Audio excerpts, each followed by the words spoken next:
প্রিয় নবম শ্রেণী ছাত্রছাত্রী, 2025 রায়মার্টিন প্রশ্নবিচিত্রার প্রথম পর্যায়ক্রমিক মূল্যায়নের ভূগোলের 3 নম্বর স্কুলের সমস্ত প্রশ্নের উত্তরগুলো করে দিলাম। সমতল থালার মতো পৃথিবী একটি বিশাল সমুদ্রে ভেসে বেড়াচ্ছে এবং গোলাকার আকার দ্বারা ঘেরা। এটি হলো মেসোপটেমিয়াদের ধারণা। Option C.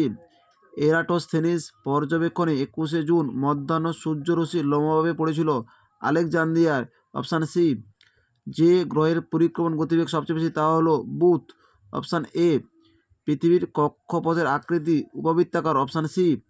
একটি প্রবহমান সম্পদের উদাহরণ হলো নদীর জল। Option C.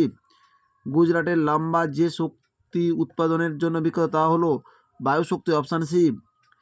শিলায় লোহা নামে পরিচিত হেমাটাইট, শিল্পীয় লোহা নামে পরিচিত হেমাটাইট। Option A. দুয়ের দাগে শুদ্ধ অশুদ্ধ। জিপিএস একটি কৃত্রিম উপগ্রহের উদাহরণ। অশুদ্ধ। জিপিএস একটি কৃত্রিম উপগ্রহের নিয়ন্ত্রিত বিশ্বব্যাপী অবস্থান নির্ণয় রেডিও মাধ্যম। আকাশে সূর্যের উত্তরমুখী ও দক্ষিণমুখী আপাত গতিকে রবিমার্ক বলে। শুদ্ধ।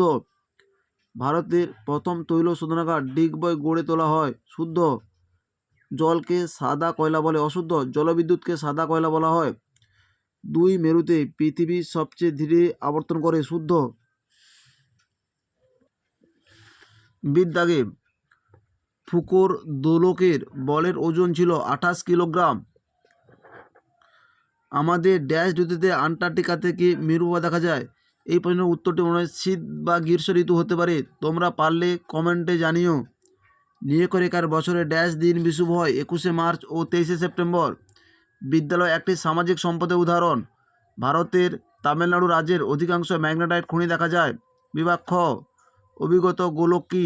10 নম্বর পৃষ্ঠা 3 দাগের প্রশ্নের উত্তরটি তোমরা দেখো। পৃথিবীর অভিগত গোলকের সপক্ষে প্রমাণ দাও। 10 নম্বর পৃষ্ঠা 3 দাগের প্রশ্নের উত্তরটি তোমরা দেখো। যে কোনো 2টি পয়েন্ট তোমরা উল্লেখ করতে পারো।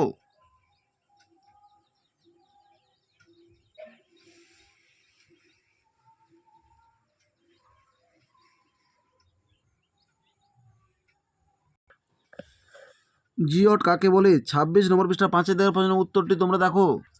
জিওড বলতে কি বোঝো? 26 নম্বর পৃষ্ঠা 5 দাগের প্রশ্নের উত্তরটি তোমরা দেখো। অধিবর্ষ কাকে বলে? 53 নম্বর পৃষ্ঠা 20 দাগের প্রশ্নের উত্তরটি তোমরা দেখো। 53 নম্বর পৃষ্ঠায় 20 দাগে অধিবর্ষ বা লিপ ইয়ার কাকে বলে? ফেরোলের সূত্র উল্লেখ করো। 61 নম্বর পৃষ্ঠা 7 দাগের প্রশ্নের উত্তরটি তোমরা দেখো। ফেরোলের সূত্র 61 নম্বর পৃষ্ঠা 7 দাগে।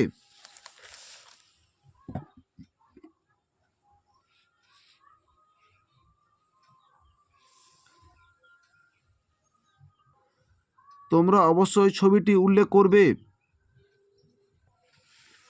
গচ্ছিত সম্পদের সংজ্ঞা দাও। 229 নম্বর পৃষ্ঠা 2 দাগে 3 পাঠের 1 প্রশ্নের উত্তরটি তোমরা দেখো। 229 নম্বর পৃষ্ঠায় 3 দাগে 1 পাঠের প্রশ্নের উত্তরটি হলো গচ্ছিত সম্পদ কাকে বলে?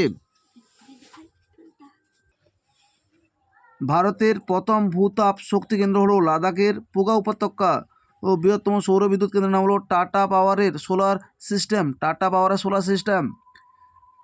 4 দাগে মানুষের আবাসস্থল রূপে পৃথিবীর বৈশিষ্ট্য সংক্ষেপে বর্ণনা করো। 14 নম্বর পৃষ্ঠা 9 দাগে প্রশ্নের উত্তরটি তোমরা দেখো। 14 নম্বর পৃষ্ঠা 9 দাগে মানুষের আবাসস্থল রূপে পৃথিবীর গ্রহণযোগ্যতা আলোচনা করো। তোমাদের যে কোনো 4টি বৈশিষ্ট্য উল্লেখ করতে হবে।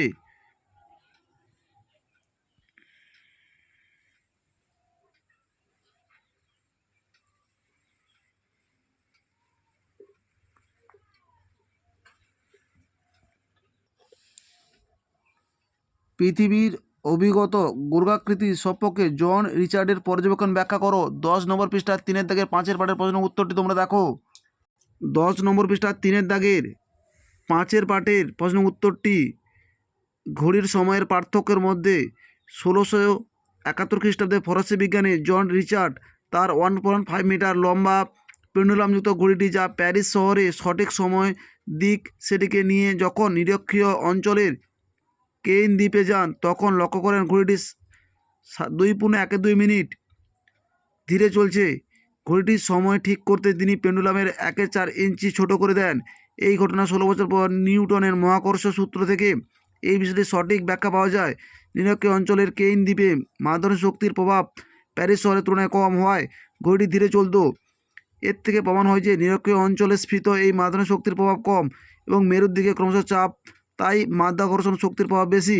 এই পয়েন্টটি তোমাদের উল্লেখ করতে হবে।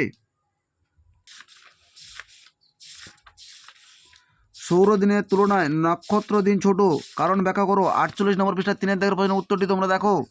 48 নম্বর পৃষ্ঠায় 3 দাগের প্রশ্নের উত্তরটি তোমরা দেখো।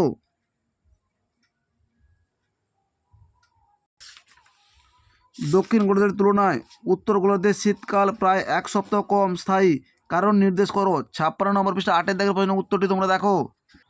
56 নম্বর পৃষ্ঠায় 8 দাগের প্রশ্নের উত্তরটি তোমরা দেখো। প্রচলিত ও অপ্রচলিত শক্তির মধ্যে পার্থক্য। 278 নম্বর পৃষ্ঠায় 1 দাগের প্রশ্নের উত্তরটি তোমরা দেখো। 278 নম্বর পৃষ্ঠায় প্রচলিত ও অপ্রচলিত শক্তির মধ্যে পার্থক্য বিষয় উল্লেখ করে তোমরা পার্থক্যটা উল্লেখ করবে।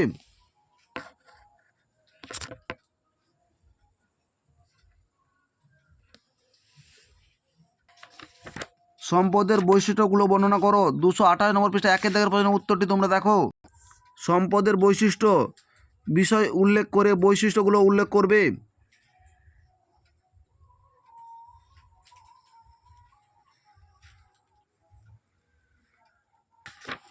5 দাগে উপযুক্ত চিত্রসহ পৃথিবীর আবর্তনের দুটি প্রভাব আলোচনা করো। 41 নম্বর পৃষ্ঠা 5 দাগের প্রশ্নের উত্তরটি তোমরা দেখো।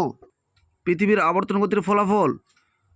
41 নম্বর পৃষ্ঠা 5 দাগের প্রশ্নের উত্তরটি তোমরা দেখো।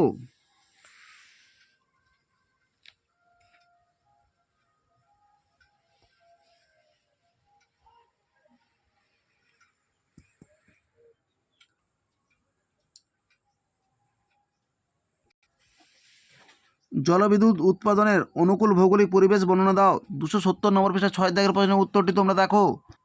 ভারতের জলবিদ্যুতের শক্তি উৎপাদনের অনুকূল ভৌগোলিক পরিবেশ। অনুকূল ভৌগোলিক পরিবেশের মধ্যে অনুকূল প্রাকৃতিক পরিবেশ,